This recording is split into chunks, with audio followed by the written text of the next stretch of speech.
Welcome to Reality Creative Video. I'm Hermes, and today's update day. Well, maybe a lot of days are update day. First, I want to show you what's been going on. Remember that dark green colloidal copper? Well, and I mixed up a lot of light green, the cyan colloidal copper, and I mixed it all together, and this is what we got. This is my C1, C2 copper all mixed together. It was absolutely successful. There's a picture of it over there in a microscope, which I'll show you over there. It looks pretty impressive on a microscope level. Probably the most potent copper that I've made so far. Copper is tough to get copper into the higher parts per million because the oxidation that happens on the copper rod just prevents it from happening, going past a certain point. But by cooking, by the crazy way that I had to cook it, by overcooking the one batch, and then going to have to cook separate batches in order to bring them back into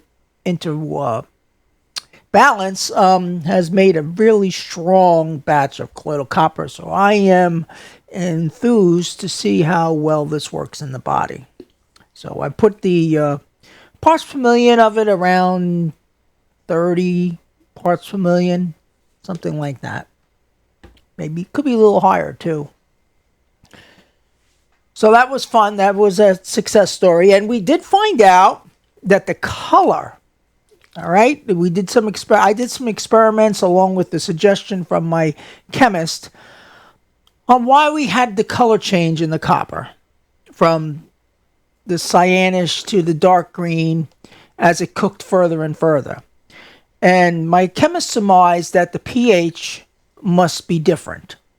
And sure enough, we measured the three of them, and the pH on the dark green was really high, and the pH on the cyan was low, and the pH on the cyan C1, C2 mixed together was in the middle. So we surmised that the color might be a direct result of the pH of the water. So when I mixed these three things, when I mixed those two together, it was like a magic formula. In the next 5 minutes, it went from dark green to this color you got here, which clearly indicates a pH change. The pH change caused the color of the copper to change.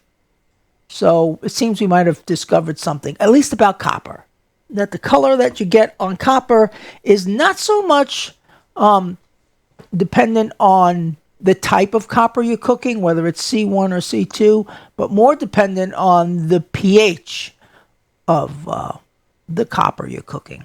Now, when we cook in the first part of the cooking copper, we're cooking C2 copper, and that has a very low pH. The chemical we use, citric acid, has a low pH. So then when we switch in 30 minutes later, we switch to the higher, we add sodium citrate to it, and we cook that for 30 minutes. That has a high pH. But because they're both pretty much in balance with each other, we get a medium pH or somewhere in the middle, and so we get a cyanish kind of green kind of color. So I'm working on magnesium this week.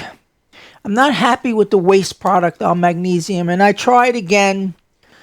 I cooked strips and I cooked the big fat rod, and I can create colloidal magnesium. That's not the problem. The problem is there's a tremendous amount of waste when I do it, and I really want to figure out how I can cut that waste down, because I have, with all the waste on the magnesium, you can't measure the rods.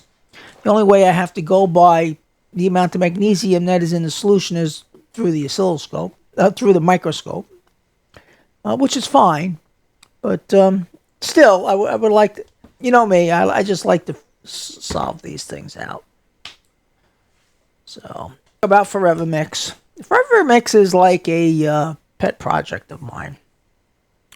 It's a combination of all the colloidals that I currently make in various amounts. And I'm constantly playing around with the amounts in this mix. And my idea of creating the Forever Mix is to make like a health booster, a holy grail, a serum that you can take that will give you the mineral nutrients you need, your body needs, to feel absolutely fantastic for the day.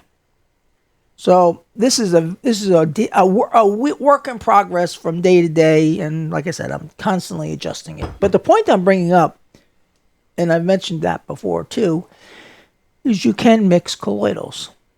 They don't destroy themselves. They coexist together very nicely because they don't combine because they're separate colloidals. They don't combine, so they all kind of coexist together. And so just want to let you know in case you guys want to experiment with your own sort of Forever Mix. So I'll try and bring you some insights. There are things I'm finding out about colloidals. Certain colloidals go very good together, like silver and zinc go very good together. And silver and copper go very good together, depending on what you're trying to do. If you're trying to get over like an infection or an antibacterial or viral thing, you can take silver, and if that seems to be a little troublesome, you could take some copper with that. Both copper and silver are like antiviral kind of things, and they complement each other when you're trying to get over something. Even like I had someone with food poisoning in their system, and they wanted to know what they could do to get rid of the food poisoning. So I suggested the silver and some copper, and to help get over that, and that solved the food poisoning problem really fast.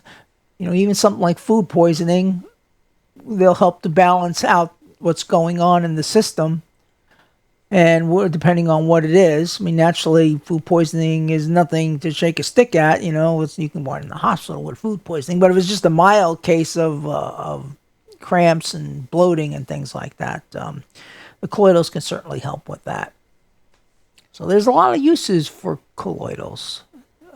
All in all going on, and I'm constantly finding out these new uses. So, and I'm constantly experimenting with new metals. I have new metals coming up that I'm going to experiment with. I haven't had a chance to do the experimentation on those metals, and I have to do I have the metals here, but I have to do the research on them. Gallium, cobalt, and Magnesium. I'm not sure I'm even pronouncing that right. Those are metals that I got to do research on and figure out how to turn them into colloidals. If the research says it's okay to even drink those things. But we'll see. Like I said, platinum is another metal that I want to experiment with, but until financial resources are there for me to invest in several pieces of platinum, that's going to be down the road. But I am intrigued with platinum because of its ability to correct mitosis and DNA. Mitosis is the process of cellular cloning, and that's what's responsible for the aging process and things like that. Mitosis doesn't, when it clones itself, there's a little bit of a change from the a loss, distortion is error is introduced from one generation to the next, and then that error is small, but it mounts up over the years. So colloidal platinum is supposed to mitigate that and even reverse it. I don't know. It'd be like something to actually try out. That's about it for now.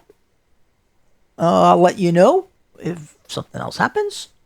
I'm Hermes. This is Reality Creative Video, and I will talk to you again soon.